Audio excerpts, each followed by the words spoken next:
There is great controversy of separation of church and state. This is because the phrase does not actually appear in the Constitution. The question then becomes, is the concept withheld in the Constitution? The First Amendment is one prominent point in the Constitution that points toward a separation of church and state. This clause in the First Amendment states, Congress shall make no law respecting an establishment of religion or prohibiting the free exercise thereof. If the phrase separation of church and state did not come from the Constitution, then where did it originate?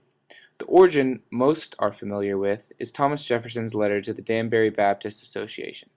He wrote, I contemplate with sovereign reverence that act of the whole American people which declared that their legislature should make no law respecting an establishment of religion or prohibiting the free exercise thereof, thus building a wall of separation between church and state.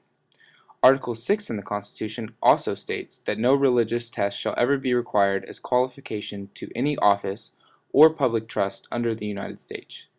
This safeguards our government officials. Some court cases that dealt with separation of church and state were McCollum v. Board of Education, which barred religious instruction from schools, Engel v. Vitale, which removed prayer from schools as well, and Lehman v. Kurtzman, which set up a premise which to accuse an action as religiously affiliated and therefore unconstitutional. One controversial issue, still discussed today, is the phrase under God in the Pledge of Allegiance. The pledge was actually written without any wording making reference to God at all. The phrase under God originated from President Lincoln's Gettysburg Address and was officially added to the Pledge of Allegiance on June 14, 1954. A second controversial issue in modern times is the phrase in God we trust printed on national currency. This important part of America also began without reference to God. It comes from the final stanza of the Star-Spangled Banner. This phrase first appeared on our coins in 1864, was declared our national motto in 1956, and was first printed on paper currency in 1957. I'm Alan Verhey, and I'm Professor of Theological Ethics at Duke. My name is Sam Wells. I'm Dean of Duke Chapel. I'm Warren Smith, and my position is the Associate Professor of Historical Theology. Do you believe a complete separation of church and state is even possible?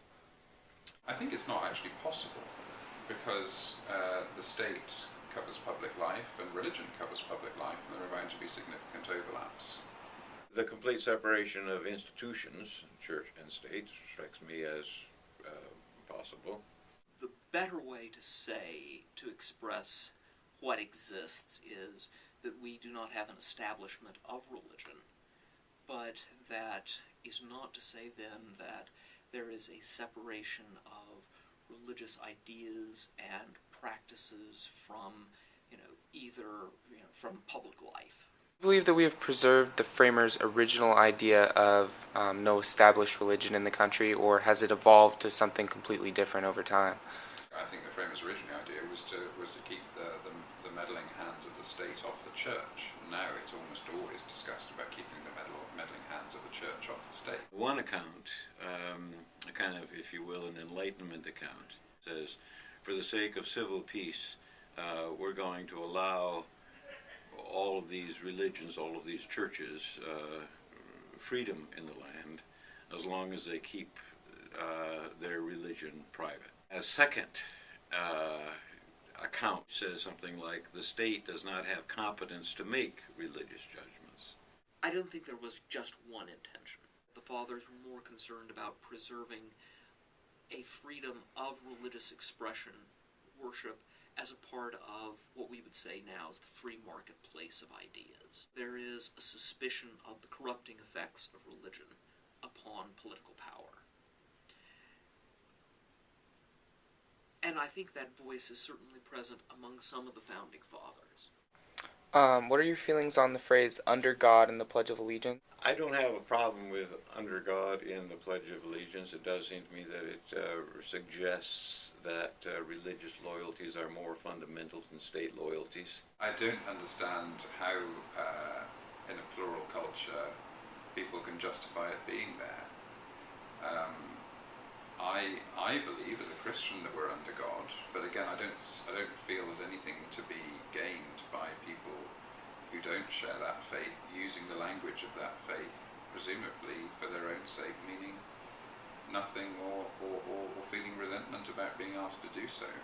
On the one hand, I wouldn't throw it out, because I do want to say that ultimately the state is subject to the judgment of God.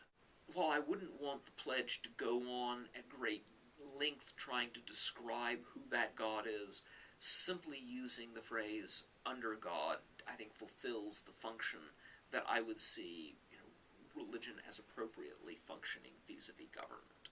How do you feel about the phrase "in God we trust" in the currency? I don't think it serves as an effective reminder of anything in particular.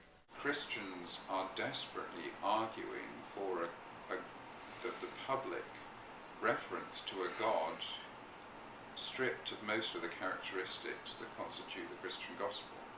And I can't understand why we're trying so hard. It creates a tension, but that tension can create a lively discourse. I would rather the language be there and stir up emotions guided by reason that leads to open conversation.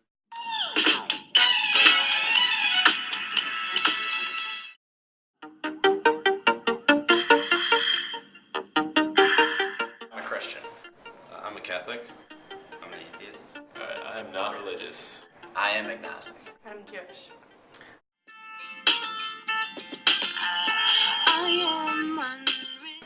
No, the phrase separation of church and state is not in the Constitution. The phrase separation of church and state is not in the Constitution. I don't know. I'm pretty sure it is. Yes.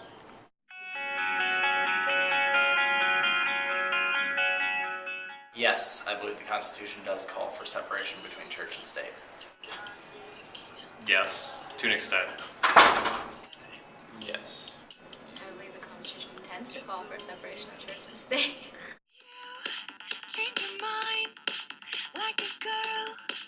There is no influence by the church in political affairs. That the government shouldn't have any say in religion. I take it to mean that government institutions won't endorse a specific religion. Keeping religious affiliation out of public venues like schools.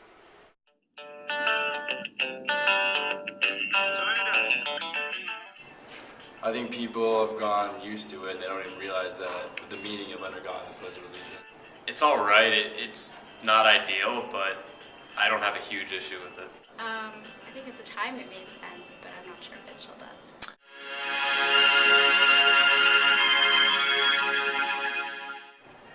I actually had no idea that it appeared on the currency. It's based on our heritage and where our country came up from.